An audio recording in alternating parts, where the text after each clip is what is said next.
Pour le SNAPATSI, Nathalie Makarski. Monsieur le Premier ministre, Monsieur le Ministre, Madame la Ministre, les personnels administratifs, techniques, scientifiques et spécialisés forment les corps dits de soutien de la police et de la gendarmerie nationale. Aujourd'hui, 27 000 agents exercent quotidiennement aux côtés des forces de sécurité une grande diversité de métiers. Cuisiniers, mécaniciens, agents de restauration, spécialistes informatiques, agents d'entretien, secrétaires, agents d'accueil, gestionnaires des ressources humaines, financiers ou logistiques, la liste est longue. J'attire plus spécifiquement votre attention concernant les personnels scientifiques de la police nationale, qui sont incontournables pour la résolution des enquêtes.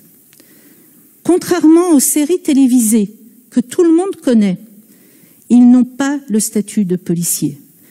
Leur mission relève pourtant de l'opérationnel. On les qualifie de policiers scientifiques.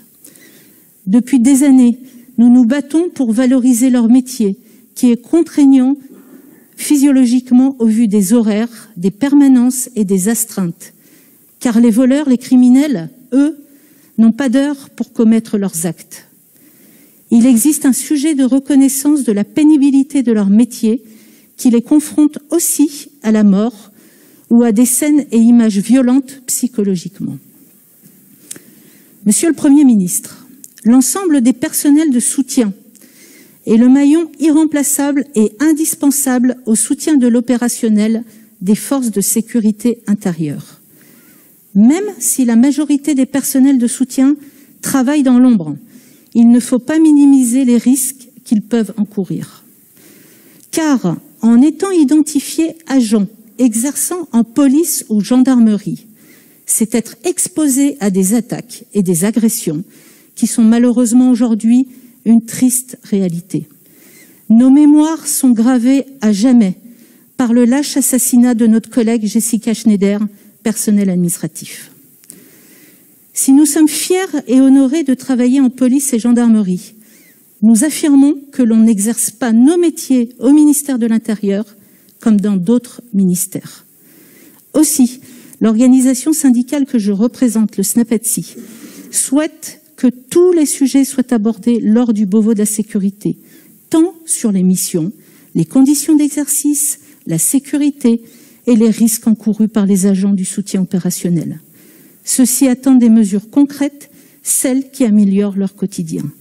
Il ne peut y avoir de réforme en profondeur des institutions police et gendarmerie sans y intégrer pleinement les personnels de soutien. Je vous remercie pour votre attention. Simplement pour dire, effectivement, nous en étions assurés qu'évidemment les personnels administratifs, scientifiques et techniques font partie intégrante non seulement de la grande maison dans laquelle je me trouve, mais évidemment du périmètre du Beauvau de la sécurité. Vous avez eu les uns et les autres, enfin tous les trois, bien raison de rappeler leur rôle déterminant. C'est un tout, là encore. J'ai dit lors de ma précédente intervention notre souci de ne pas opposer. Il n'y a pas les opérationnels d'un côté, les administratifs, les scientifiques et techniques ou les fonctions support, comme on dit, de l'autre.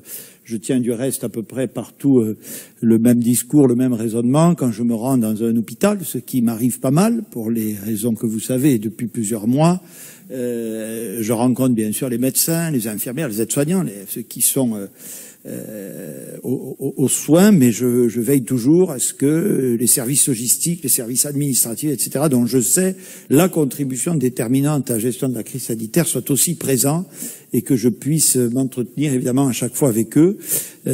Donc c'est ici la même logique qui est une logique englobante et fédératrice. Donc votre place est effectivement complètement ici, madame et messieurs.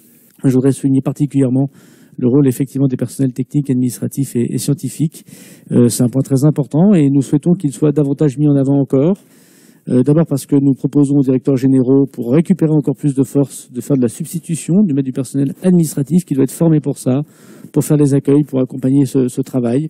Et ça, c'est un point important. Ils doivent être pleinement dans la communauté de la sécurité, comme on dit aujourd'hui.